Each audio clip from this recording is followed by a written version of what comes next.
Back on a project that some of you may have thought had died a death, but it hasn't. The T100 build in conjunction with Motone Customs has just been stalled. There's been a lot of other stuff kind of getting in the way, and I've been waiting for a few parts. And the part I'm going to fit today, of course, is the Motone Customs fork brace in gloss black to match the rest of the bike. So this is going to look great on the front end, but it's also going to add a little bit more rigidity to those front forks, and it means we can lose the pretty horrible stock mudguard stroke fender mount that's there on the bike. First things first, get the mudguard off. Hold up before I go any further and before I get all the comments down below. If you intend to fit this brace with the existing mudguard, you do not have to take the mudguard off. This brace will just fit with the mudguard in place. I'm only showing the removal because I wanted to run without the mudguard. Carry on. There's 4 5mm Allen bolts on the top here. Lift that out of the way, and then that's 4 bolts on the inside. Now you don't need to remove the wheel to get the bolts out for this brace. The bolts are short enough that they will just undo and pull out of the way. So get those 4 undone. The brace can come out of the way. That can go in your spare parts bin, and then we can get the actual fork brace on. The brace itself, really easy to fit. Comes in 2 parts. So you've got these 4 Allen bolts to undo here.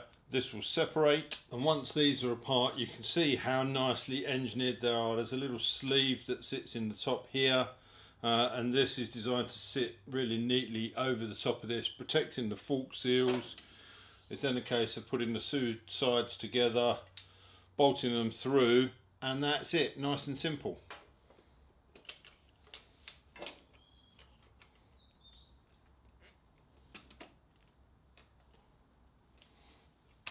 Pushing that on there, you can see how nicely this is engineered to go under that bottom bit where the rubber mount for the gaiter would normally fit.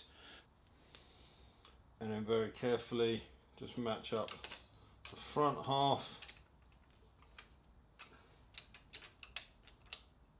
There you go. Now at this point you've got a couple of options. There are these lightweight aluminium brackets that sit in the top of the brace.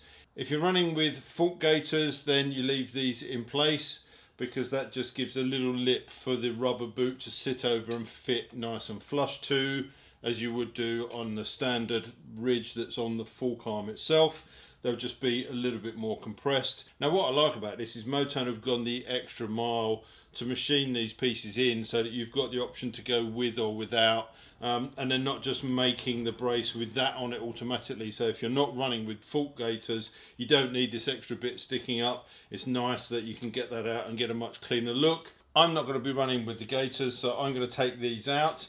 And then it's just a case of nipping up these 4 6mm Allen bolts in the back. So you don't have to go really tight with these. Your aim is just to get those 2 faces seated together, then nip them up.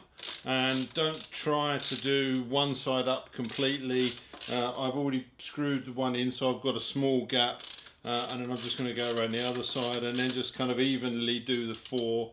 So you get an even pressure of them pulling together.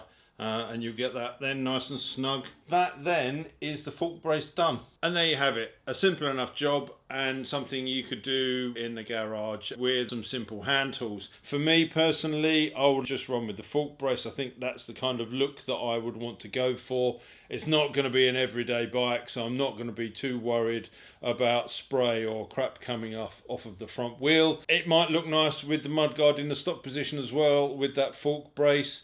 One thing's for certain though is the quality of the parts from Motone. As ever, I'm always really impressed with the attention to detail that goes into them and the quality of the manufacturing. The fork brace in particular is a really nicely engineered piece. So we're getting close to the end of this build now, really. I've got the Biltwell Kung Fu grips on.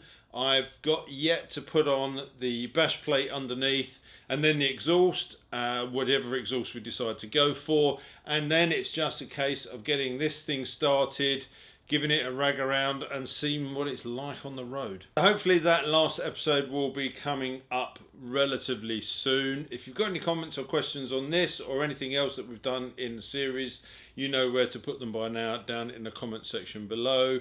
And if you're confused by that opening sequence, well, you've got every right to be, but I just thought I'd teach my daughter a lesson for messing around with my camera when it was set up here ready to film in the garage. So all that leaves me to say is thanks for watching, and until next time, take care, ride safe, and I'll see you soon.